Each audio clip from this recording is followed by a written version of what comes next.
Explanation is confession. The second you start explaining your boundaries to a toxic person, you have already weakened them. You are bargaining for your basic right to exist. And inside the courtroom of a manipulator, the one who tries to defend themselves is usually the first to be destroyed. They do not disrespect you because they are confused about you. They disrespect you because they have measured the cost of doing it and decided it costs them nothing. In their mind, you are a resource, a machine that gives emotional supply on demand. You do not ask a vending machine for permission before kicking it when your snack gets stuck. You just kick it. Most advice tells you to communicate more clearly, to use "I feel" statements, to train people how to treat you. This is dangerous innocence. You cannot train someone who is secretly studying your behavior to find the weak points. There is a psychological override switch, a mechanism that makes the human brain quickly reassess someone from prey to predator in less than 3 seconds. It requires no yelling, no debating, and most importantly, it requires you to drop the one thing you think protects you, your need to be understood. I am about to give you the code that rewrites how they see you.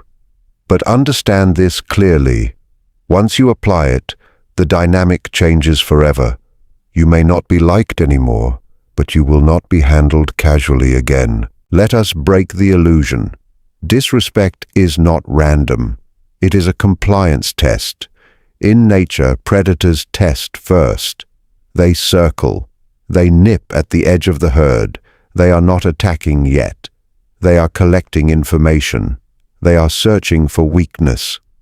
When a toxic coworker talks over you during a meeting, or a narcissistic partner jokes about your insecurity in front of others, they are not being careless. They are running a test. They are asking, how much space can I take before this person protects their border? If you react with anger, you fail. Anger tells them you are hurt. Hurt animals are easy to control. If you stay quiet and lower your eyes, you also fail. Silence mixed with submission tells them you are tame. Tame animals are meant to be used. The mistake you have made, the mistake many of us make, is believing that the toxic person operates from morality. You assume if you explain your pain clearly enough, they will stop. They will not. To them, your pain is not a warning. It is proof. It confirms they have influence. It shows them they can shape your emotional reality. So how do you pass the compliance test? You do not fight the test. You evaluate it. You must enter a state I call clinical detachment. Imagine a surgeon examining a tumor. The surgeon does not hate the tumor. The surgeon does not argue with it. The surgeon studies it, measures it, decides how to remove it.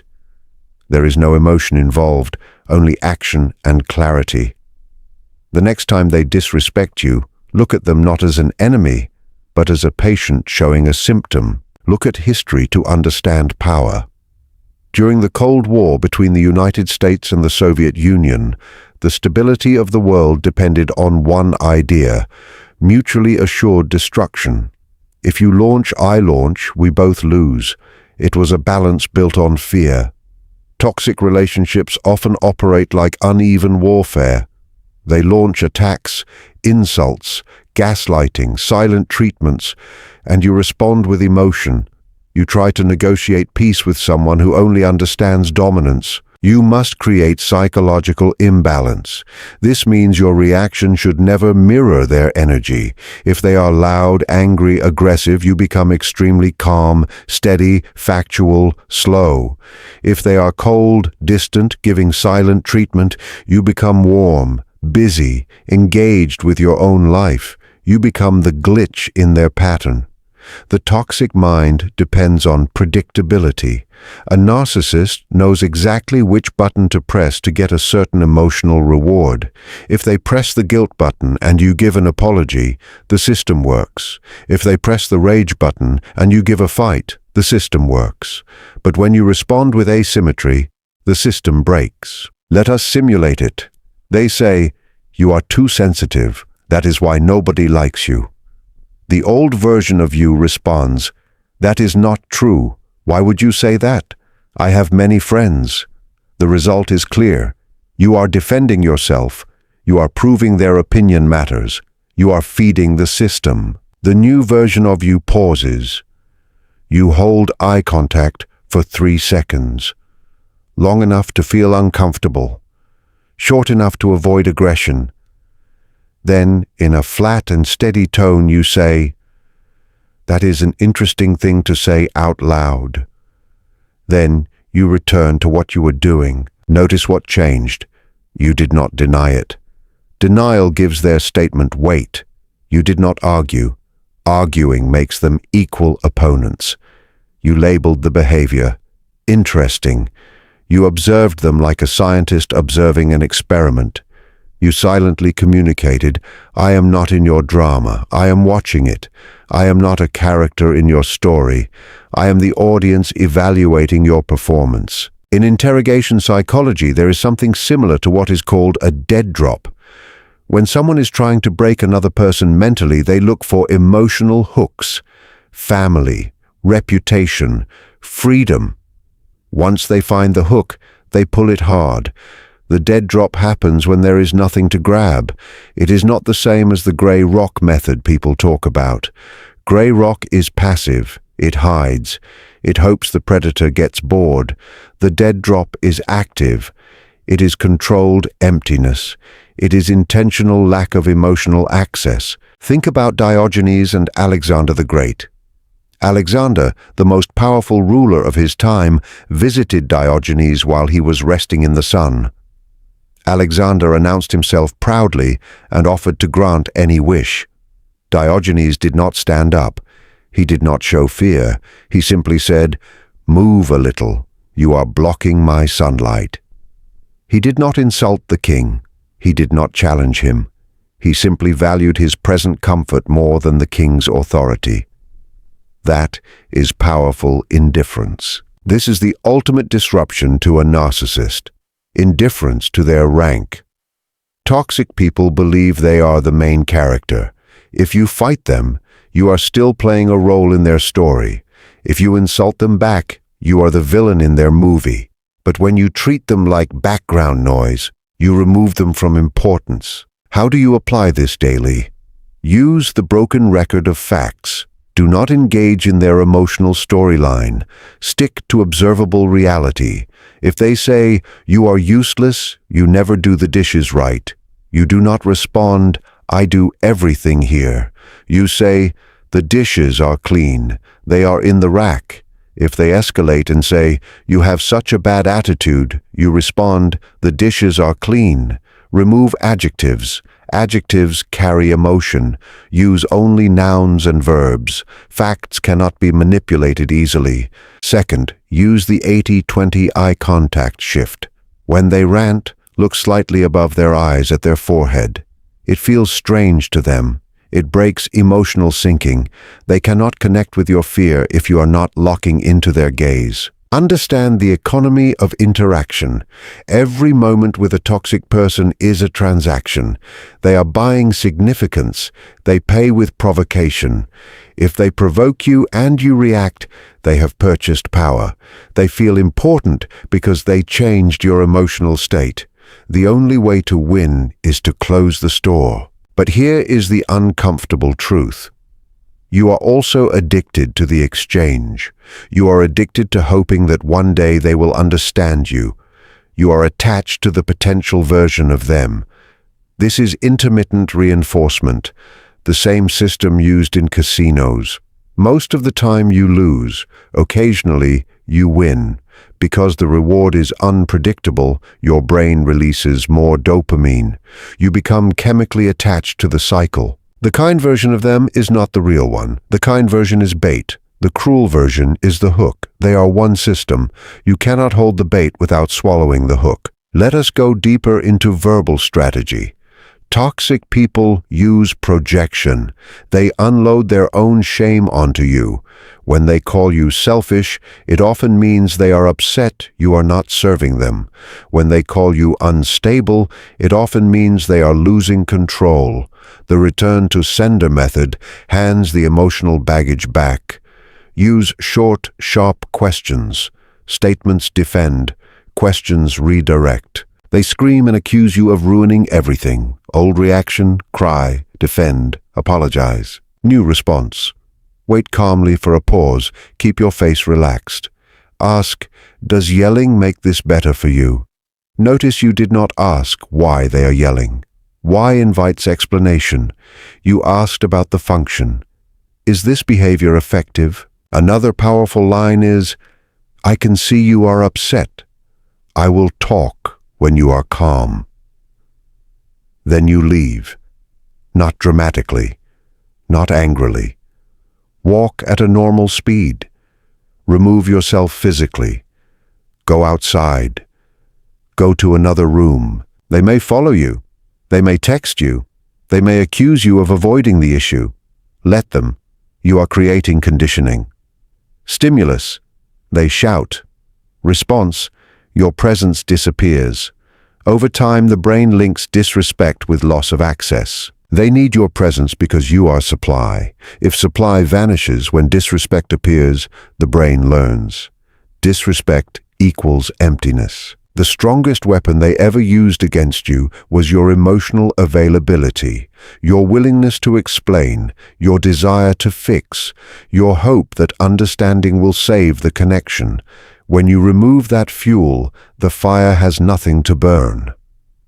Expectation of fairness is something you operate on. You live by the social contract. If I treat you well, you should treat me well. Toxic people, on the other hand, operate on a predatory contract. If you are good to them, they see weakness and take more from you. You have to kill the expectation of fairness. That may sound harsh. It isn't. It is freeing. When you expect a viper to bite, you are not shocked when it does. You wear boots. You don't get angry at the snake for being a snake. You just avoid walking barefoot in the grass. Stop expecting them to change. Stop waiting for the apology. The apology will not come. And even if it does, it is fake currency. When you release the need for them to be good, you remove their power to disappoint you. Disappointment exists because you had hope. Observation exists because you know what's coming. Become an observer. There is the insult, right on time. There is the gaslighting, just like it says in the textbook. When you can predict their behavior, you reduce their complexity.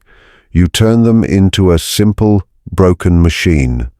And no one is intimidated by a machine whose blueprints they already have. We need to build your internal system. The techniques, the dead drop, the clinical gaze, those are the software. But we need to upgrade your hardware. Why does their disrespect hurt? Because a part of you agrees with them. If a toddler came up and said, "You are a purple dinosaur," you wouldn't be offended. You'd laugh. You know it's not true. But if a toxic person says, "You are unlovable," it cuts deeply. Why? Because you fear it could be true. They are scanning your wounds. They send insults like sonar pings, waiting to see where the signal bounces back. If you have a wound about your intelligence, they will find it. If you have a wound about your body, they will find it. To be immune to disrespect, you must be self-sourced. Your value should be determined internally, not by the outside world. You must know your flaws better than they do. When you accept your flaws, they can't use them against you. Eminem did this in the final rap battle of 8 Mile. He listed every bad thing about himself before his opponent could.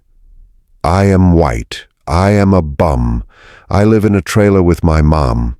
He said it all. When he finished, his opponent had no ammo left.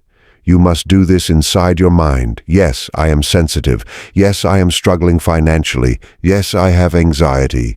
Own it. radical acceptance. When you own your story, they cannot rent it back to you at a high interest rate. Now comes the most dangerous phase. You've used the dead drop. You've practiced clinical detachment.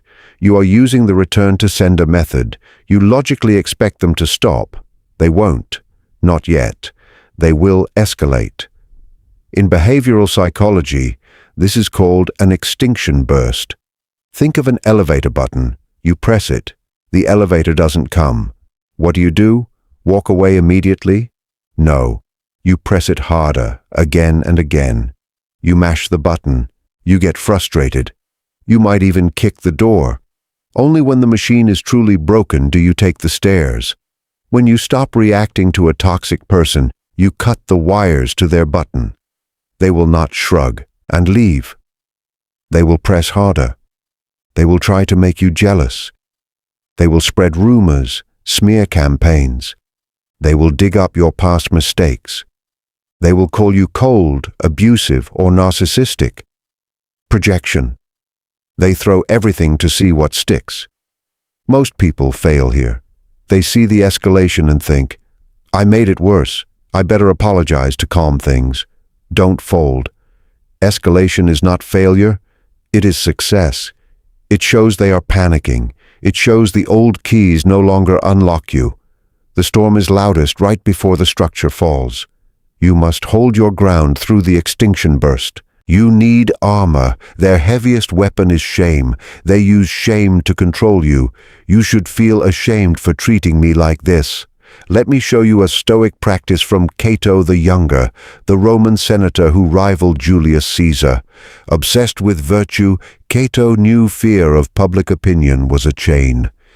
He trained himself against shame by wearing tunics of the wrong color, walking barefoot through Rome, violating elite fashion norms. People laughed, they pointed, they whispered, and that was the point. He was training his nervous system to feel judgment without burning. He taught his brain, they are laughing, and I am still breathing. Their opinion has no power. Apply the Cato Protocol. When a toxic person tries to shame you, lean into it. Don't hide. Wear it like an ill-fitting tunic. They say, you are selfish. You nod. I am focusing on myself. They say, you look terrible. You say, I am comfortable. When you accept the premise or refuse embarrassment, you disarm the weapon.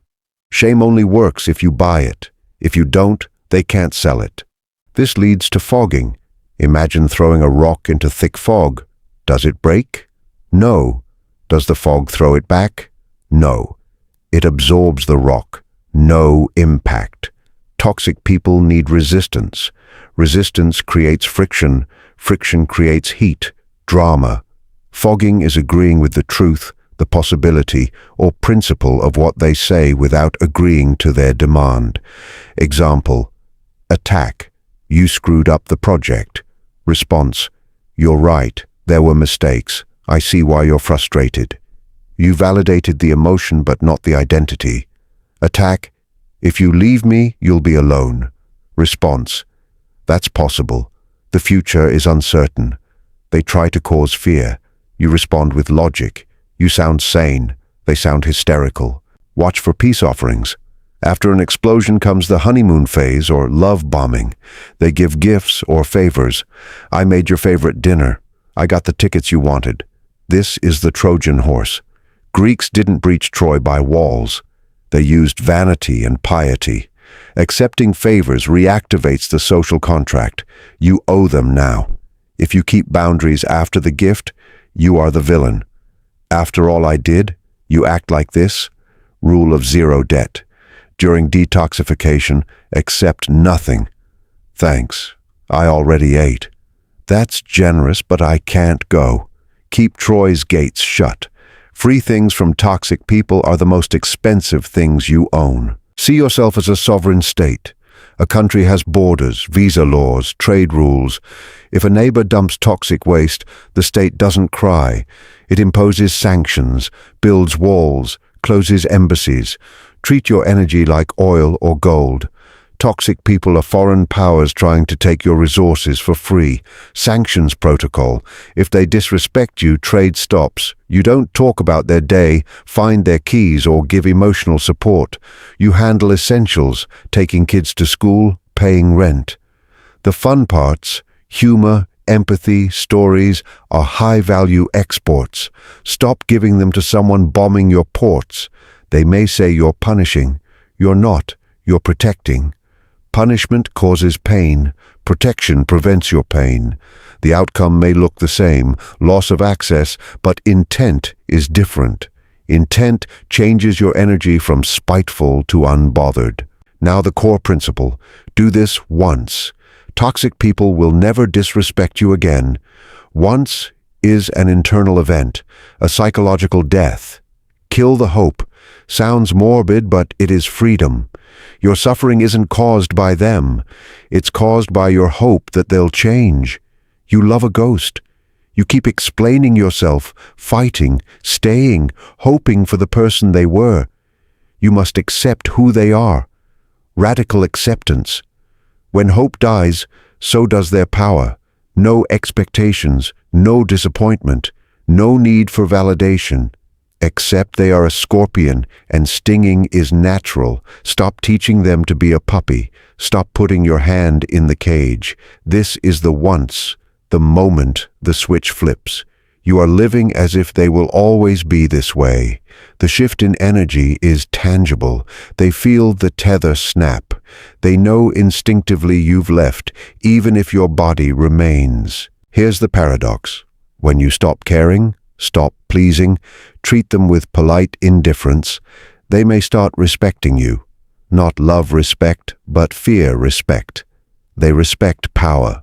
Self-control is ultimate power. When they can't trigger you, they move on. Predators look for weak spots, no limp, no interest. Your peace will not be a warm hug, but a secure fortress. You may lose the relationship, but gain sanity. That is a trade worth making daily. Next time insults fly, don't raise your shield or sword. Watch the fog, the sunlight. Let words pass. They cannot reach you. You have ascended. But be careful. Building a fortress shouldn't trap you alone. Boundaries without coldness, strength without losing humanity. Most swing too far and become what they fought. Keeping your heart soft while walls stay hard is the ultimate art. If this opened your eyes, know it's only what can be shown publicly. Dark psychology knowledge is often censored or hidden. For exclusive, uncensored insights, you step into the architect level, behind the join button. Most won't. That's the point.